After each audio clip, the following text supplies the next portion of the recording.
Jemi në një transmetim të drejt për drejt të breaking. Në këto momente do të diskutojmë për të tjera zhvillime, do të flasim në fakt edhe kam në lidhje direkte avokatin Durim Baramaj, përshëndetje sërish avokat.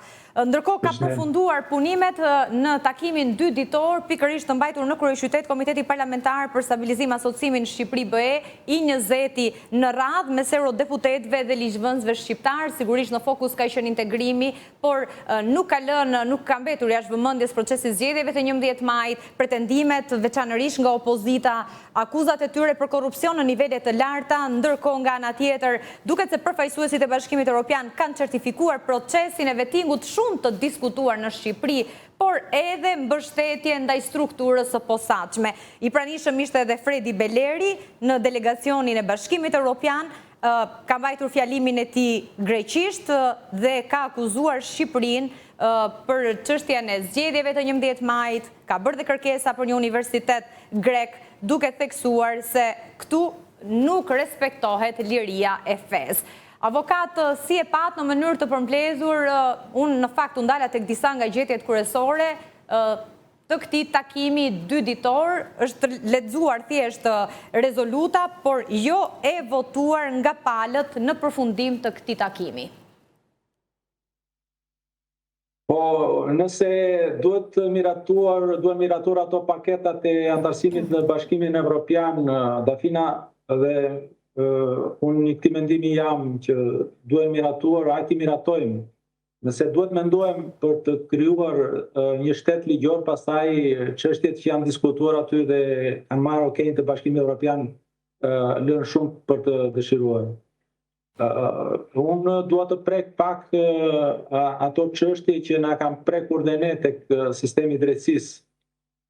Për sa i përket vlerësimit të vettingut nga institucionet ndërkombëtare, tashmë ne prekim realitetin dhe ne kemi përpara syve dhe lexojmë rezultatin e këtij vettingu.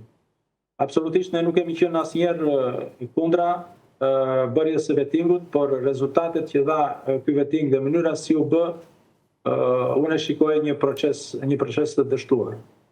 Sepse ne nuk kishim si synim apo nuk dham dakordsinë për të bërë vetting, për të hequr një palë të korruptuar dhe pjesërisht të aftë dhe të sillim një palë tjetër që pretendojnë që janë të pa korruptuar dhe plotësisht pa aftë. Pra, ne në këtë rast me shtetin ligjor nuk kemi kërkund. Nëse Bashkimi Evropian certifikon vettingun apo reformën në drejtësi, sepse duhet bërë pjesë e hartës së Bashkimit Evropian Shqipëria për shkak të pozicionit gjeografik, ne jemi plotësisht dakord. Le ta bëjmë, ne nuk kemi ndonjë kundërshtim. Por nëse flasim për një shtet ligjor, për një shtet demokratik, atëherë këtu ka vend për debat dhe për të diskutuar. Sepse thash, ne e pam me sytë tanë, ne e lexojmë tashmë përfundimin e vettingut, përfundimin e reformës në drejtësi, se në çfarë drejtësh ka ta ndisur gjyqësori dhe drejtësia shqiptare. Po, në fakt edhe Berisha shprehur gjatë ditës së sotme në lidhje me vonesat disa vjeçare për një dosje në gjykata.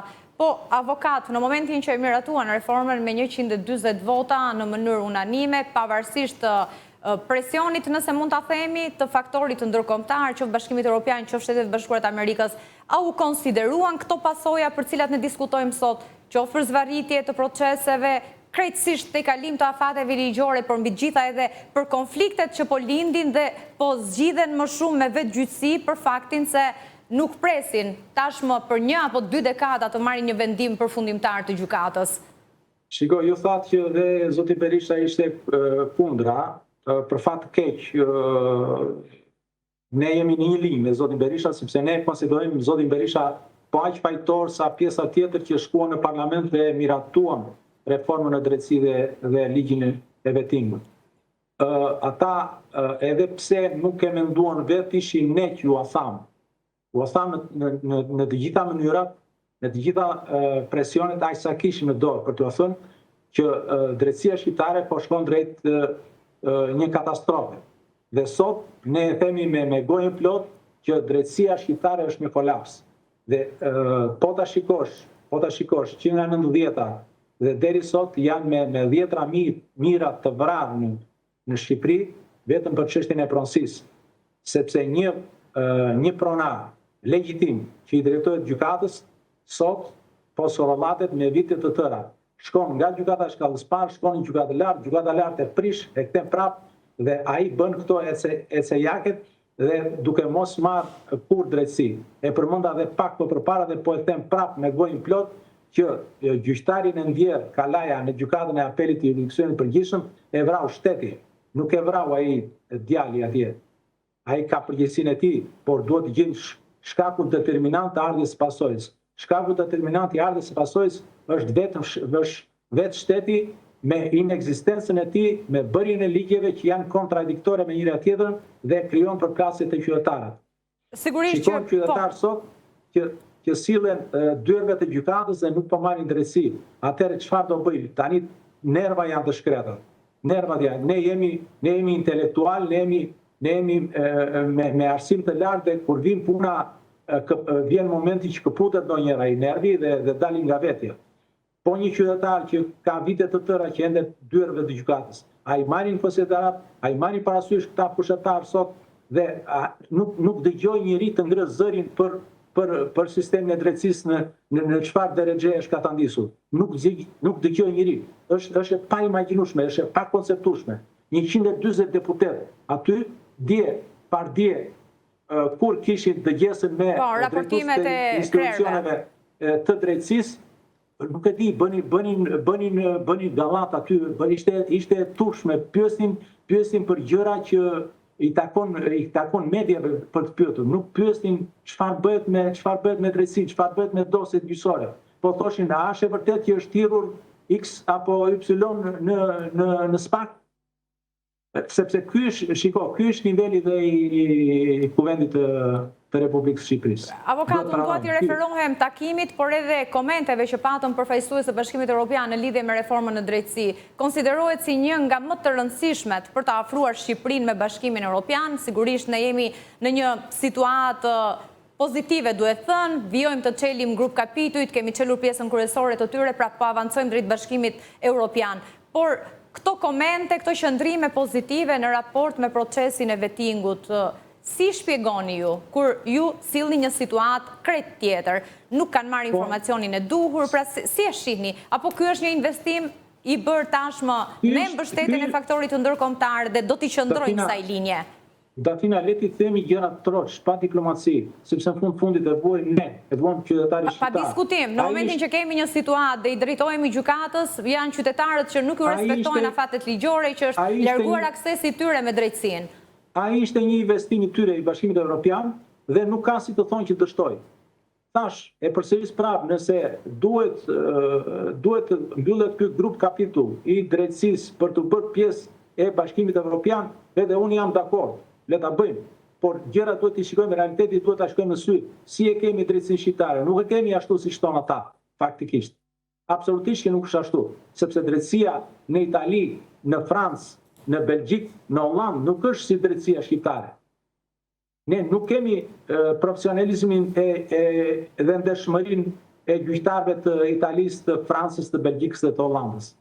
Pra, ti themi gjërat ashtu, ne nuk ma do mendja që në Itali një çështje gjyqësore zvaritet për 20-30 vite dhe kthehet prap pa marrë një rezultat qytetari shqiptar dhe ai qytetari italian atje nuk ma do mendja. E qartë, dhe me këtë stat, me këtë situatë të gjyqësorit, të gjitha institucioneve të drejtësisë në tërësi në Shqipëri, mund të mbyllet ky kapitulli që përfshin drejtësinë, shtetin ligjor, pra mund të konsiderohet në nivelin e duhur në momentin që do të mbyllen negociatat për kapitujt e tjerë? E thash, nëse ata duan ta mbyllin sepse duhet mbyllur, ata do ta mbyllin dhe do mbyllen. Por nëse do më pyesin mua si profesionist në fushën e drejtësisë, nëse do të pyesin qytetarin shqiptar, ne jemi vite dritë larg me atë që ata pretendojnë se këto gjërat janë mirë. Ju sollët në vëmendje në fakt edhe raportimin 2 ditë më parë në kuvent të 2 krerëve, të prokurorit të përgjithshëm, por edhe kryeprokurorit të SPAK Dumani. Si pat raportimet e tyre në tërësi për problematikat, për sfidat me cilat përballen këto 2 institucione edhe në raport me ato që ne po diskutojmë? Shiko, po t'isha në vend të Dumanit ose në vend të atij drejtuesi tjetër, sinqerisht po ta them Dafina që do bëja gallat me ata deputet aty. Nuk e konsideroj si defekt, sepse për mua nuk ishte ndonjë përfaqësim dinjitoz, por nuk ishte përfaqë të drejtuesve të institucioneve drejtësisë, më shumë se sa për shkak të nivelit të ulët që kanë deputetët e Kuvendit të Shqipërisë.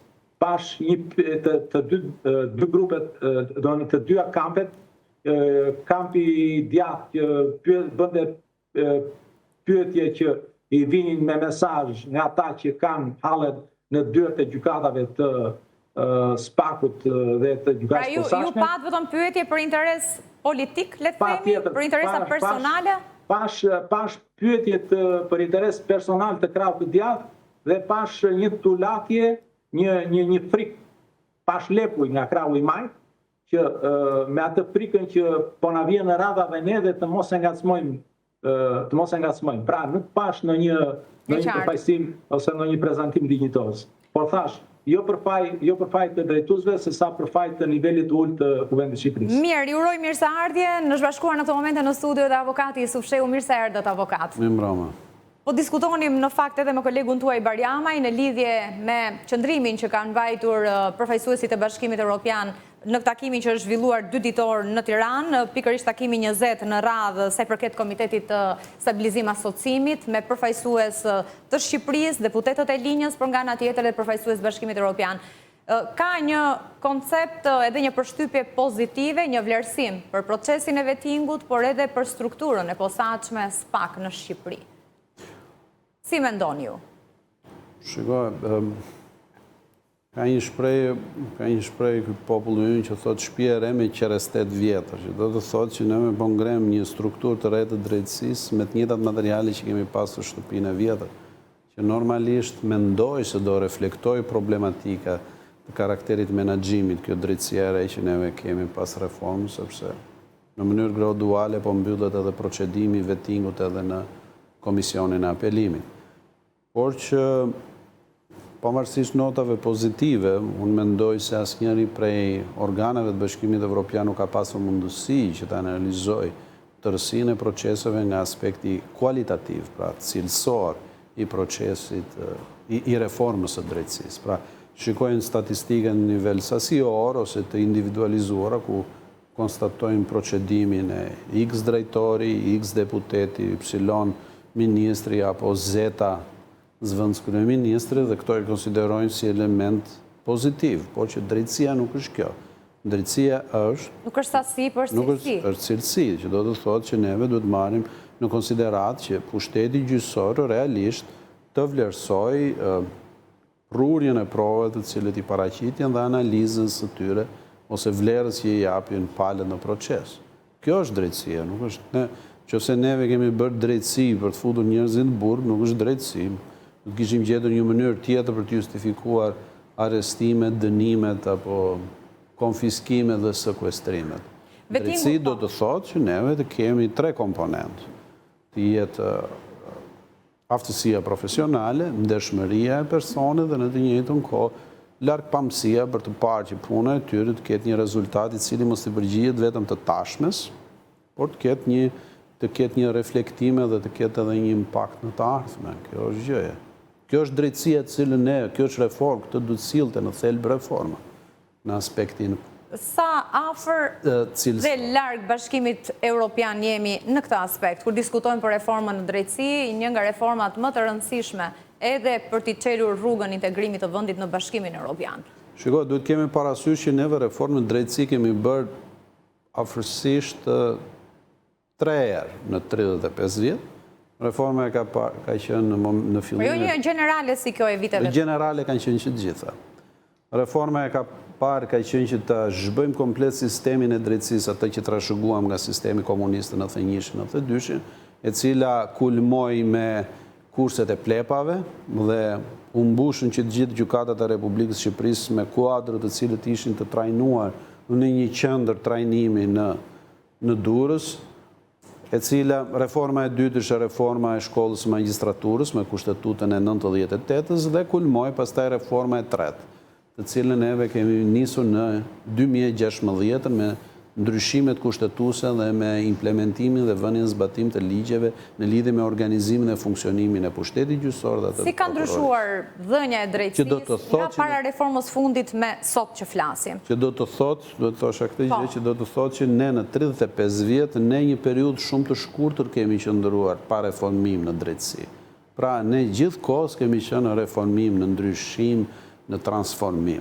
Çështja është si është drejtësia tani. Këtë du ta masni dhe du ta shihni impaktin e saj nëse realisht ekonomia shqiptare dhe mirëqenia e qytetarëve shqiptar ka pasur ndryshime, ka pasur përmirësime, sepse normalisht shteti së drejtës sjell konkurrueshmëri, implementimin e ekonomisë së tregut, rritjes së investimeve dhe besueshmërisë së qytetarëve në sipërmarrjen e lirë, përfshirjen e tyre në ekonomi, pra në një farë mënyrë jep një siguri tek qytetari në lidhje me pozitën e tij në këtë vend. Çështja është, pavarësisht që të gjithë përpjekjes që ne kemi bërë për të arrestuar, ka bërë SPAK edhe prokuroritë e tjera dhe në të njëjtën kohë të miratuara nga gjykatat respektive, ne kemi parë që nuk kemi pasur ndonjë ndryshim. As në perceptimin e qytetarit, as në përmirësimin e jetës së vet, as në rritjen e mirëqenies së vet, dhe në të njëjtën kohë nuk kemi pasur as rritje të ekonomisë. Nga të dhënat e Instatit, i vetmi komponent i cili solli rritjen ekonomike në vend ishte fakti që neve kemi pasur rritje të pagës së nëpunësve publik, në 2% rritje vjetore të GDP-s. Që do të thotë që fakti që u rritën rrogat e punonjësve të administratës ka pasur një impakt jashtëzakonshëm në ekonominë shqiptare. Mirë, avokat Bariamaj, unë ju falenderoj për kohën, do të shkojmë në publicitet, avokat do të qëndrojmë edhe pas publicitetit disa minuta së bashku. Kthehemi pas pak.